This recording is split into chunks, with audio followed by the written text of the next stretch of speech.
Ito ang Factbusters!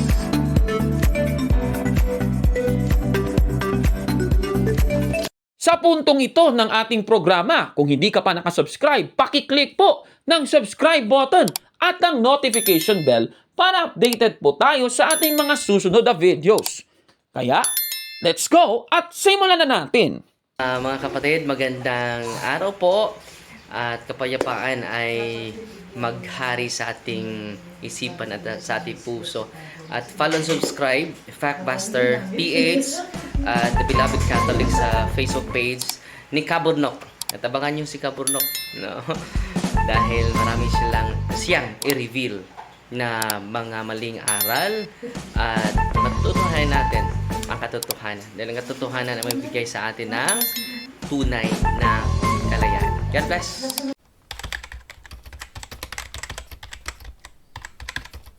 Meron akong i-exercise ngayon na sumukas siya ng mga pako po. At lumabas sa kanyang katawan ang mga karayom. Yun po ay kulang. Basta sharp objects lalabas sa katawan mo, yun po ay kulang. Kung mga insects, Father, barang po yun. Okay? So, you know the distinction. So, ngayon mga kapatid, itong spiritual phenomena, spiritual harassment, obsession, infestation, di ba? Scientific ba ito? Uy. It is beyond science. Sasabihin ng iba, hindi pala yan scientific. Yung mga agnostic, yung mga non-Catholics, yung mga non-Christians, they will accuse us as unscientific. By the way, ang proof pala ay hindi lang scientific. Yan ang ilagay natin sa isipan natin at sa damdamin natin. May tinatawag na bodies of evidences. Or proof. Body of proofs. Isa lang yon. Yung scientific proof, isa lang yon. Meron pa palang tinatawag na logical and empirical proof. Ano yung logical and empirical? Yung karanasan natin. Hindi natin mabaliwala yon. No, Father, nakakita kami ng multo. Totoo naman. Uy. Unless kung may sakit ka sa utak. Pero kung you are psychologically sound, your empirical entities or experiences is very it is one of the ground, di ba? Anong una? Hindi lang scientific proof, ha? Una, logical and empirical entities. Ano pang ibang bodies of evidences? Pangalawa is historical. The power of objective historical data. No? Ang maraming mga experiences na naasawa ng engkanto. Historical yan eh. Bakit historical? It is experience in the past. Kaya nga tinatawag na historical. Hindi lang present experiences, but historical, objective, historical data. So huwag kayo matrap sa scientific lang, ha? It goes beyond science. Amen? Oh, merong tayong kilala na marinig nyo mamaya, may experience nyo mamaya. You will have empirical experiences today. Excited na kayo. At mamaya, isa-isa sa inyo ay gagawan o bibigyan ng intercessory prayer with our case officer. Yung case officer natin ang mag-determine, mag-discern narapat ka bang makaharap sa atin dito. Uy. Dahil marami kang nakapasok sa iyo. Yung mga minions mo. Dahil you feed your minions, the demons. No? How we feed the demons? By increasing our unforgiveness. You feed the demon. Kaya nga ang daming pumapasok sa isang tao eh. Because busog kami sa kanya. He has full of hatred. He is full of biases. He is full with prejudices. Negative thoughts, negative... Uy, busog na busog ang demonyo dyan. What is the antidote of it?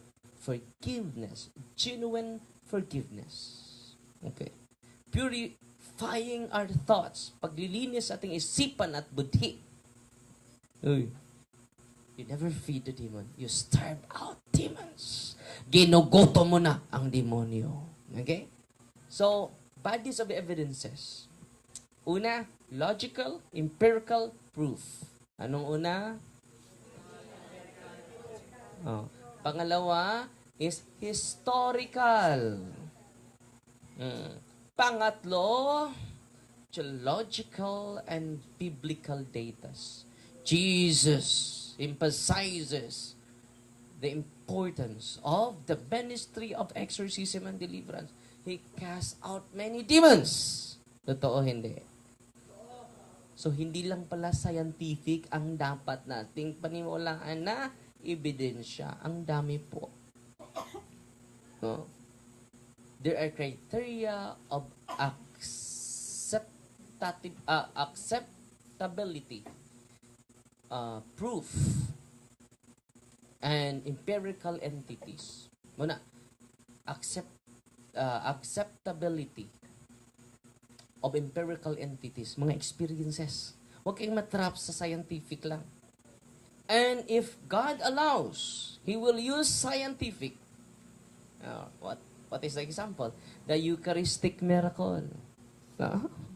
Unaalala nyo nangyari sa the greatest miracle of the Lanciano, Italy, ang tinapay naging tunay na laman ni Kristo with scientific proof. But it is beyond science.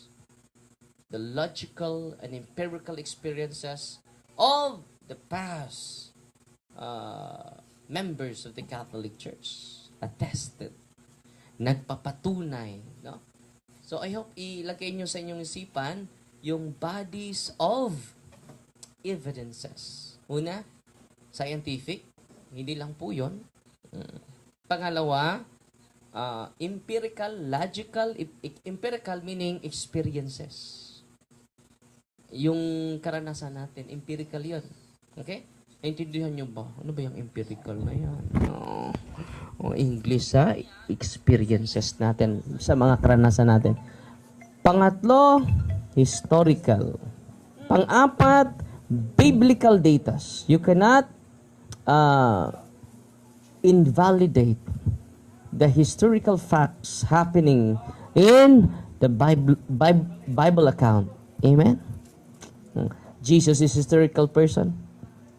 Bakit tinatawag si Kristong historical person? Because He is existing in a specific time and space.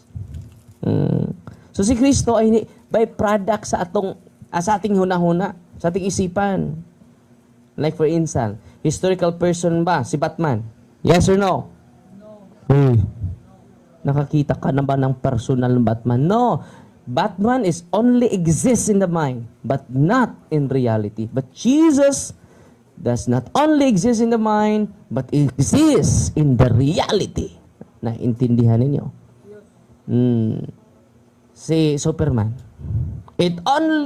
Their existence only exists in the mind, but not in the reality.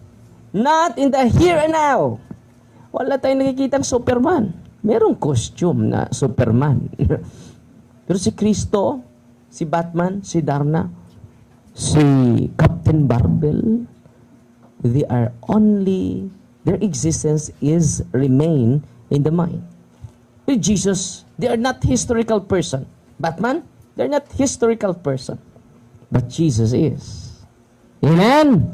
Therefore, historical person man si Kristo, grabe yung mga evidences. We receive the bodies of evidences. Huwag na kayong magduda pa. Amen! God is good! All the time! Siyempre. So ngayon mga kapatid, may saying si si Saint John. Anong pangalan nito? Si John Henry Newman, I don't know, naging blessed na ba ito? Sabi niya, to be deep in history is to cease to be Protestant. Ano? To become deep in history. No? Deep yung laliman mo yung kaalaman mo sa history. Yeah.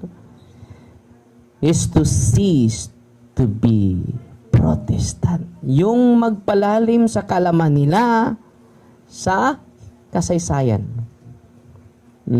Iiwan nila ang kanilang pagka-protestante. Amen?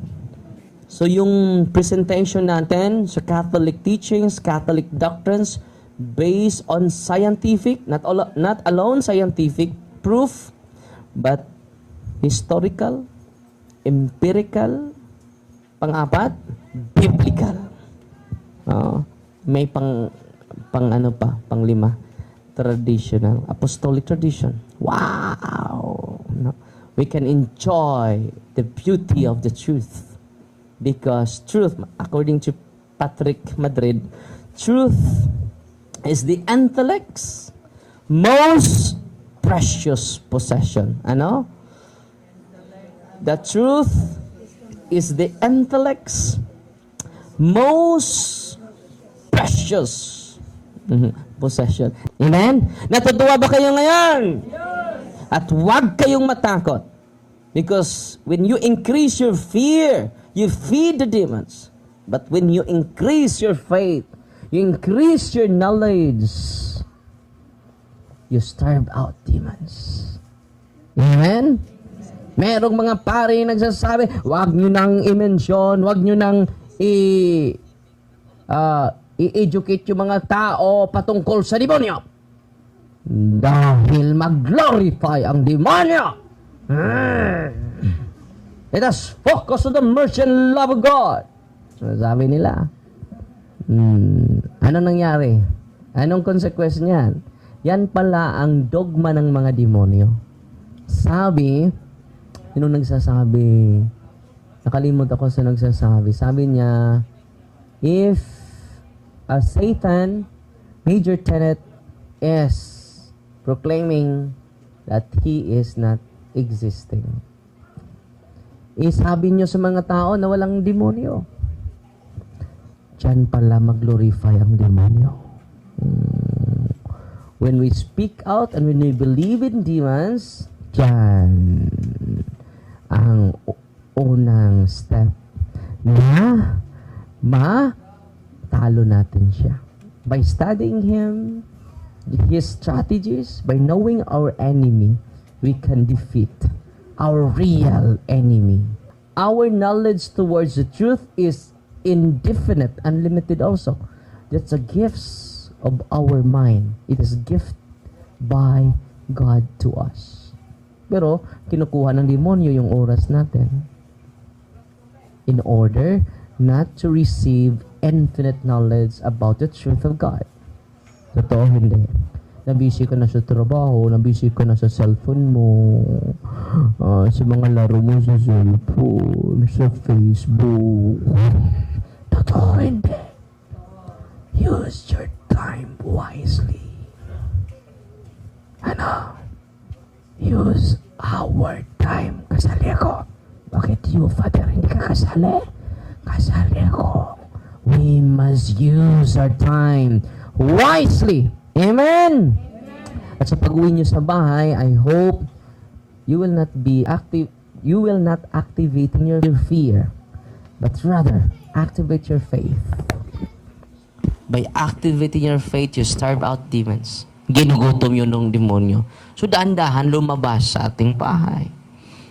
Kung ayaw mo nang magsamba every Sunday, busog na busog ang demonyo. No, sige. Huwag kayong magsamba. Buong pamilya hindi nag-attend ng misa. Buong pamilya hindi nagpre-pray ng rosaryo. Busog na busog ako sa kanila. Dito na kami magtitira. Dito na kami mananan. So, anong nangyari sa buhay ninyo? Sa pamilya ninyo?